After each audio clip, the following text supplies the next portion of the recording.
Hey everybody, it's Jason Blaha with Ice Cream Fitness here.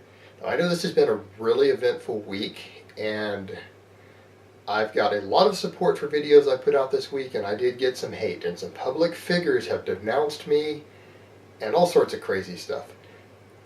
And later today, I'm going to have a little bit of fun with some of that, so stay tuned.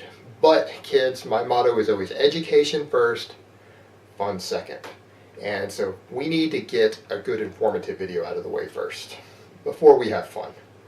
But hold on, let me give you guys a bicep shot first. Alright, I got a private message last night when I was reading through my messages, and I'm sorry if I don't get to all of your messages, guys. I get so many hundreds a day that I probably only get to about 20% of them at this point. But this young man is a natural physique competitor. And he was saying that he's having some issues with his delts being imbalanced, that one of his delts seems to be bigger than the other, slightly more developed, which is very common. And particularly he felt like his interior delt was really becoming imbalanced. And he wanted to know what he should do about that. Now there's a lot of different strategies that you can use for muscle imbalances like this, and I do like to use unilateral work for it, but I don't like to use exclusively unilateral work. Now, if you're a novice lifter, don't worry about this. Oftentimes things will balance out as you get your form down on your heavy work, your barbell work, and you may not need to worry about it on your left to right imbalances.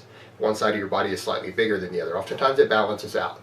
But when someone like this, who's a little more advanced, particularly he's going to compete in physique, he has to worry about it. This is very, very important to his chances of winning.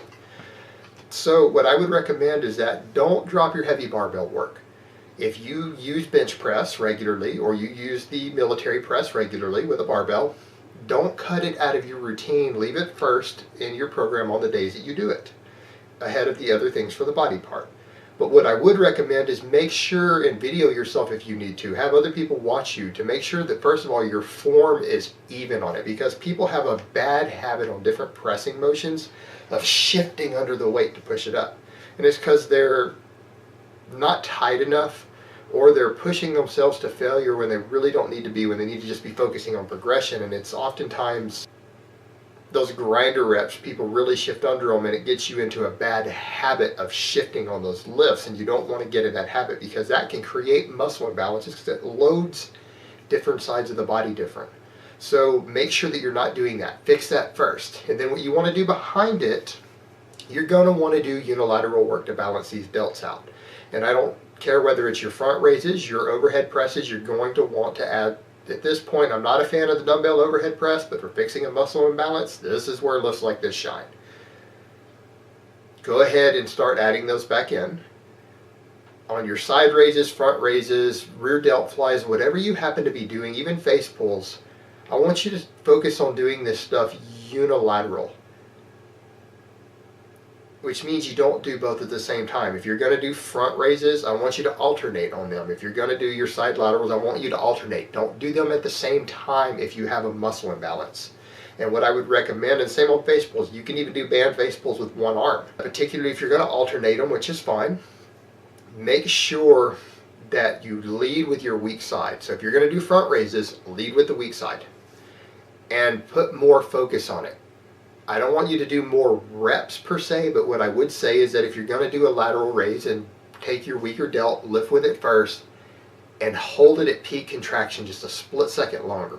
Really focus on contracting it for all this extra volume you're adding after the heavy work, because this volume is really what adds up oftentimes for a bodybuilder, someone physique oriented.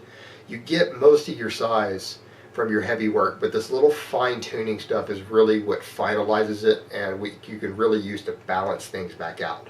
And so really putting that focus on the peak contraction and the squeeze on the side that's imbalanced and needs more development, and a little less on the side that doesn't, while still keeping the general workload the same, can oftentimes help you tremendously in rebalancing those things back out. So that's how I would personally recommend going about it. Really focus on that mind-muscle connection on the weaker side on all of your unilateral work, and add in quite a bit of unilateral work behind it if you know you have an imbalance. But again, don't cut the heavy barbell work out, because that is your meat and potatoes. and cutting that out may cost you some size and development. But instead with it, again, focus on making sure that you're balanced, that you're not loading different sides of your body more than the other, which people are prone to do on barbell work. So fix that and then use the unilateral work behind it. So use that twofold strategy to take care of it. Alright guys, that's really all I have to say on that today. I hope it has been informative, and I will talk to you next time.